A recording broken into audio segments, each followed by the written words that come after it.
आज हम बना रहे हैं वघारेले भात। ये अभी फ्राई हुए, उसमें डाल रहे हैं सब मसाले।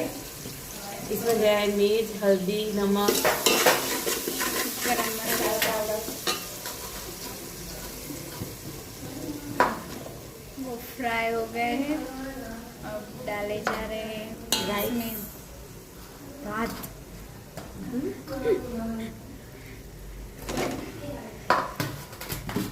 જામ થઈ ગયા છે ભાત થોડા।